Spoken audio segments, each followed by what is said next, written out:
You know that feeling? You're watching a film in English, totally following along, maybe even having debates in your head about the plot. Hmm. But then someone asks you something simple in English, and it's like, bam, Yeah. your brain just freezes. Your tongue feels tied. Oh, absolutely. That's such a common frustration for English learners, this disconnect between understanding everything and then actually speaking fluently. Yeah, exactly. And that's what we're diving into today. We've got some really practical stuff, actually, based on advice from Tutor Sam, who focuses on, actionable ways to bridge that exact gap. Right.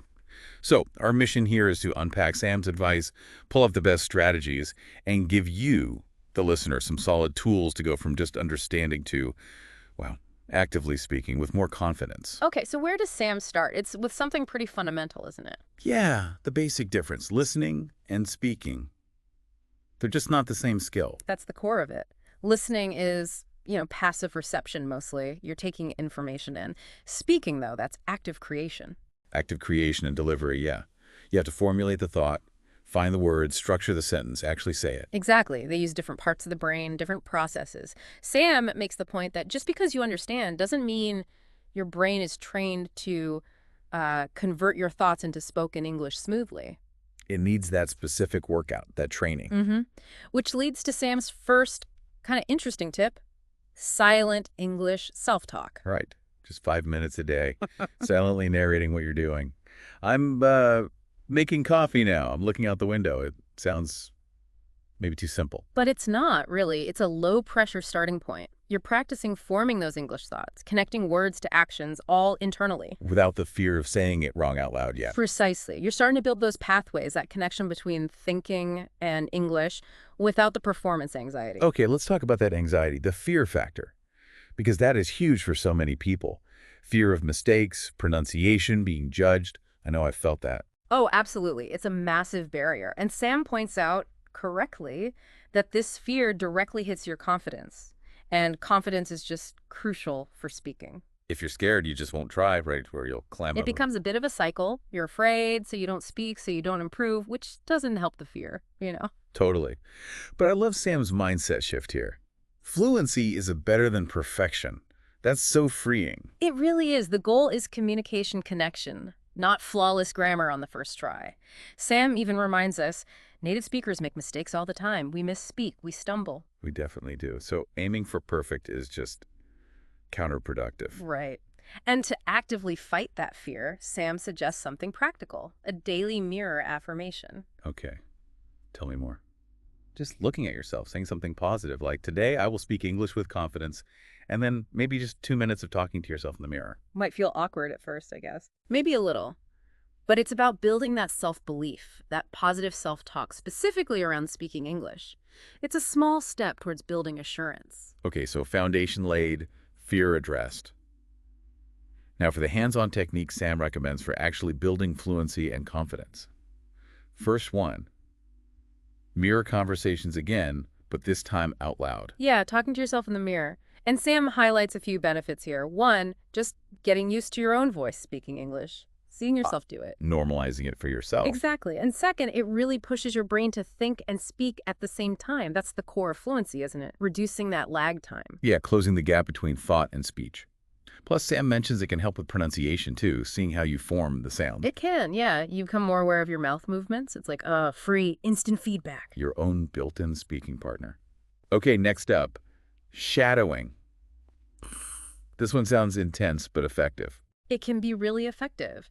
Shadowing, like Sam describes it, is listening to a native speaker, maybe from a podcast or a video clip, and immediately repeating what they say, trying to mimic them exactly. So not just the words, but the rhythm, the intonation. Everything, the melody of the language.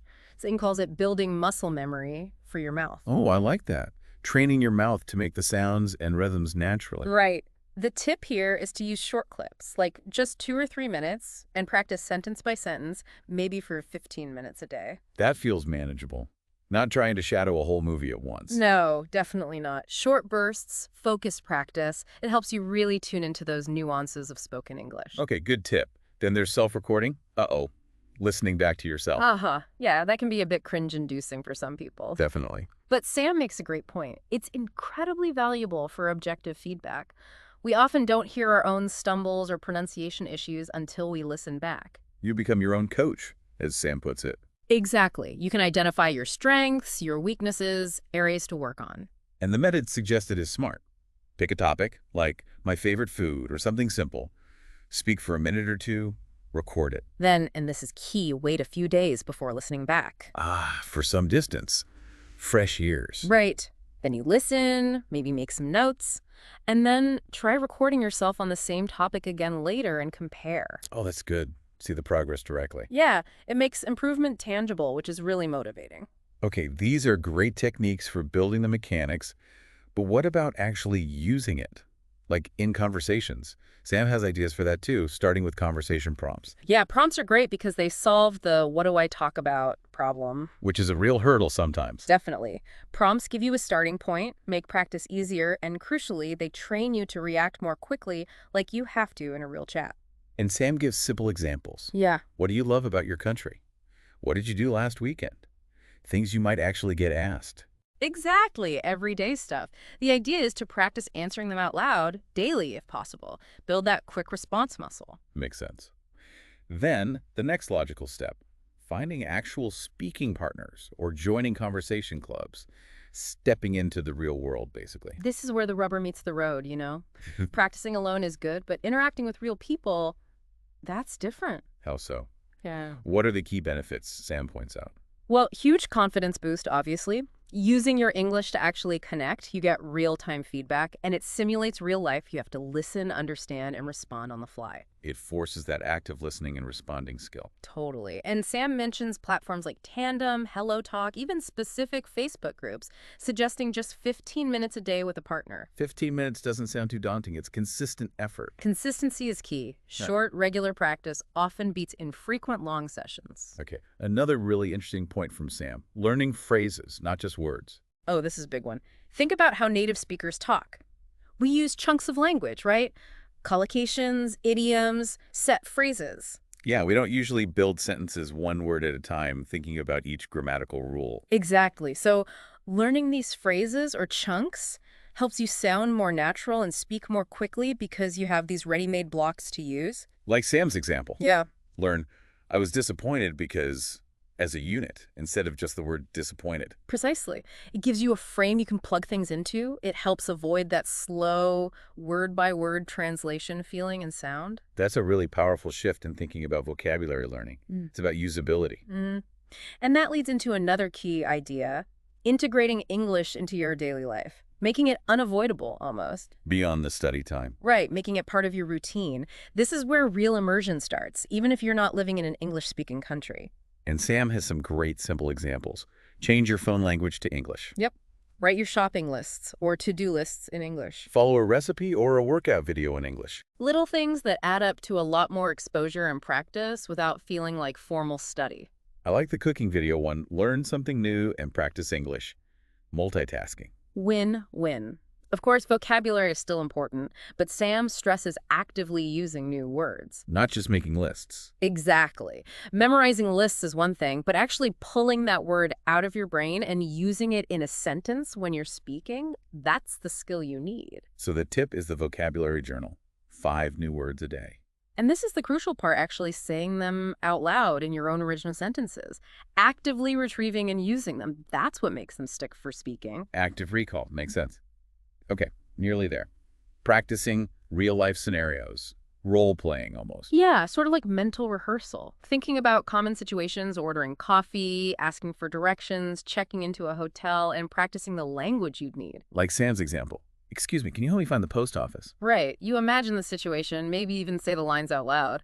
Sam suggests practicing both sides of the conversation, too. Oh, interesting. So you anticipate the response as well. Yeah, it prepares you more fully, reduces the anxiety when the real situation happens because you've already been there mentally and you have the language ready. That's really practical. So we've got all these techniques, these strategies, but keeping going can be tough.